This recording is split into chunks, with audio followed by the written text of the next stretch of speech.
AJPI, association d'assurés engagés et responsables, présente Sud Radio, le grand matin week-end, la force de l'engagement. Muriel Réus. Bonjour Muriel. Bonjour Jean-Marie. S'engager contre l'autisme, c'est la thématique que vous avez choisie aujourd'hui et qu'on va aborder avec votre invitée Valentine Lecêtre, qui est l'autrice de Sortir de l'autisme. Le témoignage d'une maman s'est publié chez Idéo. Cette cause vous tient à cœur, Muriel, aujourd'hui en particulier.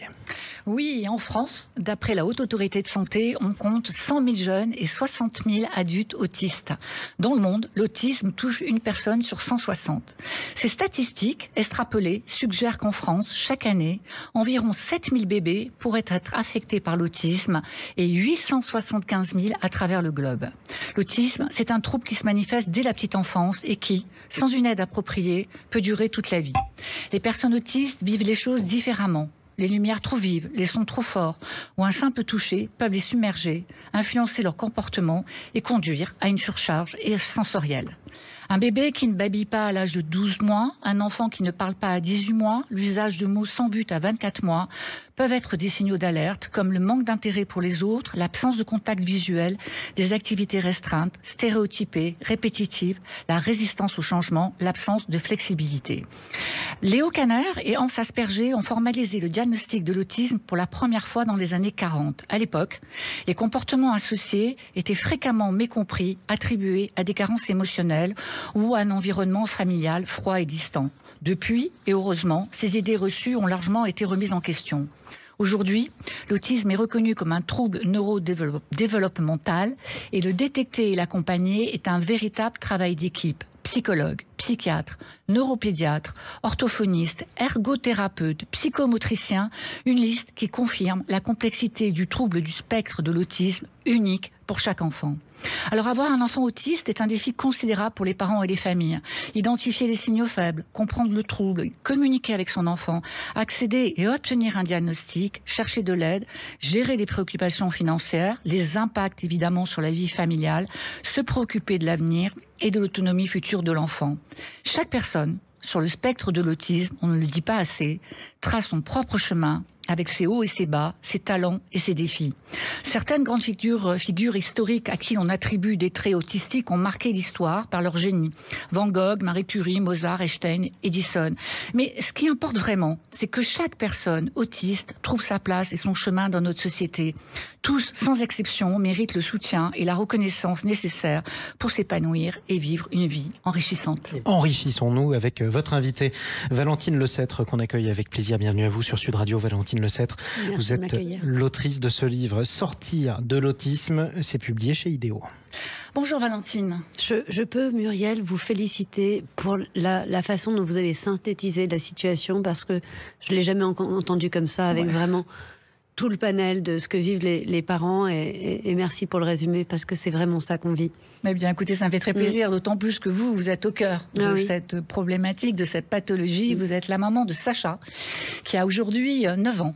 Il a été diagnostiqué à 16 mois. Alors, j'ai envie de vous demander, pouvez-vous nous décrire le moment où vous avez commencé à suspecter que votre fils pouvait être autiste ?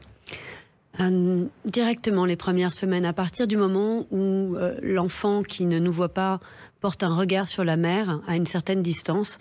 C'est un fait que tous les enfants reproduisent, et le mien ne le faisait pas.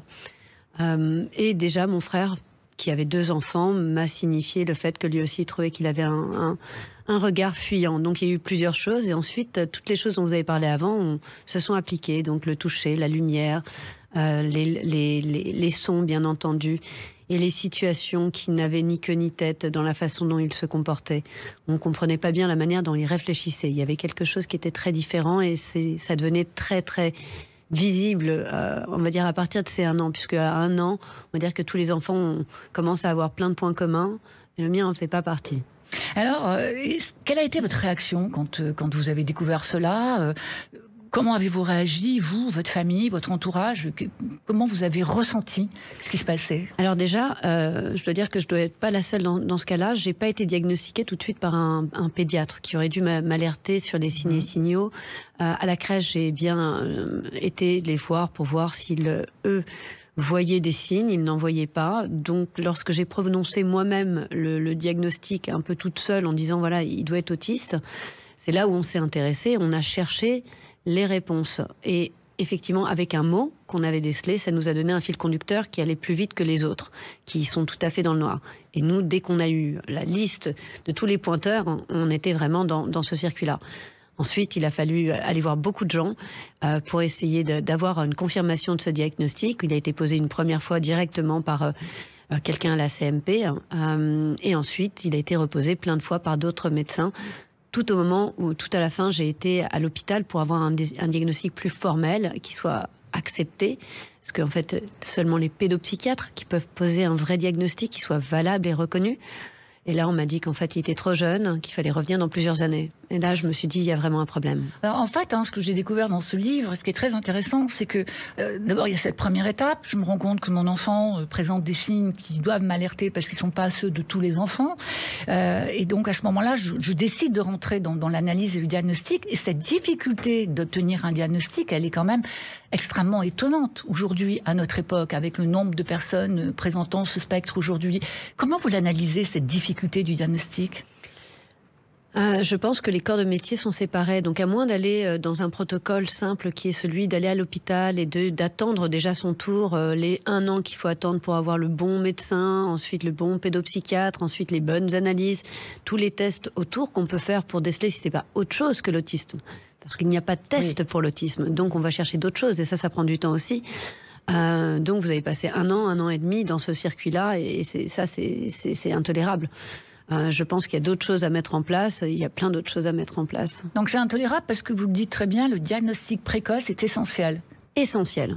Je pense que aujourd'hui, je rencontre des familles. Je dois avoir, étant donné qu'on a eu beaucoup de résultats avec mon fils, je dois avoir 2 familles nouvelles par mois qui vont me contacter, qui vont appliquer les méthodes, mais qui vont s'y prendre plus tard, à 5 ans, à 6 ans. Et bien sûr qu'ils auront beaucoup plus de difficultés parce que l'enfant qui vit dans une condition, qui vit dans son monde, tout simplement, il aura du mal à refaire surface parce qu'il a pris des habitudes. Il a engrammé une forme de comportement. Exactement. Et c'est ça qui est difficile ensuite à décoder, on va dire. Oui.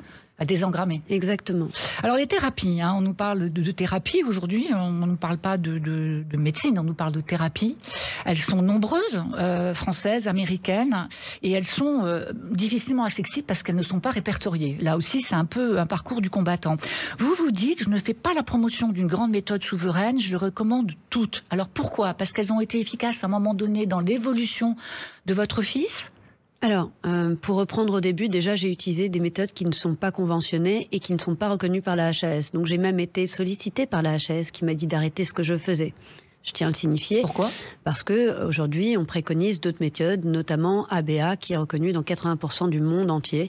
Ce sont des méthodes qu'ils appliquent et qui sont très particulières. Donc vous rentrez pas dans le cadre ? Je rentrais pas dans le cadre déjà parce qu'il était précoce. Donc aller faire des pulses avec un enfant qui a 2 ans qui est non-verbal, je ne vois pas l'intérêt. Donc ça s'appliquait pas. De même, il y avait on jouait beaucoup sur les réflexes et ensuite on pourra en parler des heures. Donc je vais pas aller dans le détail de cette méthode, mais en tout cas oui, elles ont été efficaces parce que je les ai prises à différents moments. Donc ABA dont je viens de parler, je l'ai pris plutôt en fin de parcours parce que ABA ça porte un nom, mais en fin de compte, c'est des méthodes qu'on utilise nous-mêmes avec nos enfants. Tu finis ton yaourt, tu peux aller jouer, tu peux... Voilà, donc ce sont juste aussi du bon sens. Donc on peut prendre le bon sens de toutes les méthodes et elles en ont toutes. Mais ça ne s'appliquait pas quand il était précoce. Ensuite, dans le précoce, j'ai utilisé des méthodes qui sont américaines, qui ont été adaptées aussi en France. Donc celle pour laquelle j'ai le plus de conviction, c'est Sunrise, qui est la base de la méthode qui a été ensuite utilisée en France dans la méthode AEVE 3I, qui est celle avec qui j'ai débuté. Mais ensuite, j'ai appris le corps qui venait des États-Unis. Oui, alors Sunrise, c'est pas si facile que ça, parce que c'est américain, les formations sont en anglais, donc c'est pas accessible à tout le monde. Elles sont chères. Elles sont très très chères. Donc à l'époque, c'était 1000, 1002, 1004 pour 5 jours de training. Et il faut bien comprendre que dans ces 5 jours ou ces 9 heures de cours par jour, c'est très intense. Vous êtes avec 200 personnes. Il y a des traducteurs, vous avez donc vraiment comme au congrès, on a toutes les traductions en live, c'est assez amusant. Mais il parle de tout le spectre autistique. Et comme vous l'avez dit tout à l'heure, il y a autant de cas d'autisme que d'enfants. Donc on engrange beaucoup d'informations qui ne nous paraissent pas toujours pertinentes à notre situation. Donc c'est pour ça qu'ensuite il faut peaufiner, rentrer dans le dur pour ensuite essayer d'apprendre plus de choses et se former encore. Alors vous avez pris ce problème à bras le corps, hein, c'est le moins qu'on puisse dire. Vous avez mis en place des moyens opérationnels considérables. Vous avez sélectionné 30 bénévoles. Franchement, bravo. Des praticiens spécialisés. Vous avez aménagé sur les recommandations des associations que vous avez citées une pièce d'éveil pour Sacha. Vous l'appelez la pièce dit oui, avec 40 heures hebdomadaires minimum de thérapie. Vous avez stocké et analysé des milliers d'heures de partage avec votre fils, créé des groupes de partage. En fait, vous vous êtes jamais dit, mais tout ça c'est impossible, je vais pas tenir, c'est trop, je n'y arriverai pas. Alors, tous les jours, on a envie de craquer. Pour autant, je sentais que j'avais pas le choix et qu'on allait réussir. Voilà. Moi, j'ai été metteur en scène dans mon premier métier. Je voulais écrire des belles histoires et je voyais pas ma vie comme pas une belle histoire, ni la sienne, ni la mienne. Donc, il n'y avait pas d'autre choix que de réussir. Voilà. Et ça prendra le temps que ça prendra. Et heureusement, on ne sait pas tout ce qu'il va falloir faire, sinon on ne commencerait pas. Mais c'est vrai qu'au début de mon livre, je parle du recrutement des bénévoles. Et c'est vrai que vous ne les abordez pas en disant vous allez venir pendant 3, 4 ans, 2 fois par semaine. Et le môme, en plus, il ne va pas être sympa avec vous, quoi. Alors, vous avez aussi appelé les gens qui vous entouraient des miracle workers. En fait, 50 personnes au total que vous avez réunies autour de Sacha, que vous avez coordonné au fil des ans, comme une chef d'entreprise que vous êtes d'ailleurs, par ailleurs. Et dont l'unique but, c'était d'être en connivence avec Sacha, de se lier d'amitié avec lui. En quoi ces gens ont été majeurs dans l'évolution de votre enfant ? Ils ont été majeurs. D'ailleurs, dans mon livre, malheureusement, je n'ai que 2 pages de remerciements. J'en avais écrit 18 parce que, effectivement, chacune de ces personnes ont apporté quelque chose. Donc, en commençant par des bénévoles qui venaient juste avec le cœur, ensuite des gens qui étaient plus professionnels. Je suis passée à toute une ribambelle de gens qui étaient vraiment des fées, des miracle workers. Pourquoi ? Parce qu'ils venaient ils avaient des profils tout à fait différents. On avait aussi bien la calligraphe, la gymnaste, l'actrice. La traductrice, la prof d'anglais, mais aussi... voilà, on a eu tellement de différents profils. Et ce qui était génial, c'est qu'ils n'avaient pas l'habitude de s'occuper d'un enfant de cet âge-là. Donc ils venaient, et pour une fois, au lieu d'apprendre à l'autre, ils n'étaient plus maîtres de la situation. Le maître, c'était mon fils. Et il devait faire ce qu'il faisait lui. Et les laisser rentrer ou pas dans son monde. Et donc, ils ont apporté différentes choses. Et c'est là où, en fin de compte, s'est créée une complicité. Parce qu'en fin de compte, on n'a pas de vrai objectif. On a juste la connivence, le lien. Et s'abandonner à un moment spécial. Alors ces moments que vous décrivez, ils sont considérables. Ils ont un impact financier. Face à ces éléments financiers, on n'est pas tous égaux. Vous avez pu le faire. Vous êtes chef d'entreprise, donc vous avez pu vous mettre en retrait de vos activités. Vous aviez les moyens financiers de le faire. Comment vous évaluez pour les autres familles les services et le soutien disponibles pour les enfants autistes en France ? Alors, dans une première partie de ma réponse, je vais dire que déjà, les gens qui suivent les mêmes méthodes que moi en France et sans moyens aucun peuvent quand même s'en sortir très bien, puisque j'ai des familles autour de moi qui le font. C'est plus difficile et souvent, un des parents doit se sacrifier pour pouvoir gérer quand même l'emploi du temps. Ensuite, je trouve qu'il y a des bonnes initiatives. J'ai notamment travaillé avec une psychologue dont je parle dans mon livre qui s'appelle Aliénor Commier de la Taille, qui a ouvert des centres qui s'appellent les Bulletins. Et ce sont des crèches. Donc ça prend les enfants qui sont précoces, ça les met dans des centres. On apprend aux parents à avoir une hygiène de vie qui est différente, une appréhension, une compréhension, une façon de vivre avec leur enfant qui est différente. Pour autant, ils sont pris en charge de 9h jusqu'à 5-6 heures avec que des thérapeutes. Donc ça, c'est possible aussi. Et ce ne sont pas des choses qui sont chères parce qu'elles sont supportées par l'État. Donc c'est ça qu'il faut. Alors en revanche, c'est pas un monde de bisounours complètement, ce monde-là. Vous avez découvert un monde de corporatisme, d'arrangement parfois entre les médecins et les thérapeutes. Vous avez parfois ressenti des sentiments d'injustice et de frustration, notamment sur le coût des thérapies qu'on vous a conseillé. Vous dites à un moment donné, on m'a proposé de faire une thérapie sur 15 ans, 2400 heures. En fait, si j'assimile, si on calcule le coût de cette thérapie, c'est 192 000 euros. C'était une prise d'otage un peu. Comment vous l'avez vécu, ça ? Alors oui, tout à fait. J'ai trouvé que c'était une prise d'otage, surtout que ces personnes-là ne nous donnaient pas, en fin de compte, un cahier des charges, ni un ordre du jour, ni la feuille de route qu'ils allaient tenir. Donc on ne savait pas d'où on allait et où on allait où est-ce qu'on allait avec tout ça. Donc bien sûr qu'ils n'ont pas effectivement donné les 1400 heures ou donné le décompte, mais le décompte, il suffit de le calculer. Et tout ça, ça coûte aux contribuables, parce que quand même, il y a une grande partie qui est remboursée par la sécurité sociale. Bon, voilà. Et ensuite, c'est les gens qui travaillent avec les amis, en fin de compte, plus que l'efficacité. Mais tous ces gens, j'ai réussi dans les discussions que j'ai eues avec eux, qui sont bien dans ma tête. En fin de compte, ce sont des gens qui ne savaient pas où ils allaient. Donc, c'est une prise en otage du temps. Et ce temps, en fin de compte, c'est pas seulement payer ces gens-là, c'est qu'ils perdent le temps qui est très important pour avancer vite à cet âge-là.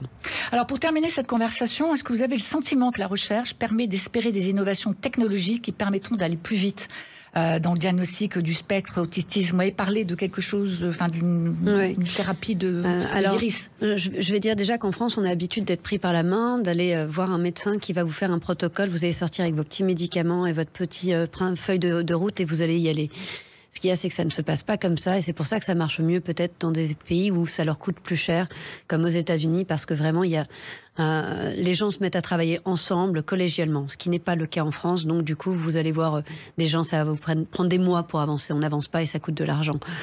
Donc, répétez la fin de votre question, Muriel. Non, je vous demandais s'il y avait une nouvelle thérapie qui était en place. Oui, la nouvelle thérapie à laquelle je crois, c'est vrai que je vous en ai parlé, je suis un peu une geek, et c'est vrai que j'ai vu les lunettes Apple qui vont sortir, qui sont les ProVision, et ça va avoir comme impact qu'il y a des caméras à l'intérieur des Google Glass, enfin de ces lunettes, et ils pourront effectivement scanner la rétine, et ça a beaucoup d'incidence, c'est-à-dire qu'on va pouvoir diagnostiquer le comportement, comprendre mieux les émotions des autistes, et je pense que ça sera une des voies pour pouvoir avoir un diagnostic ferme sur certaines pathologies.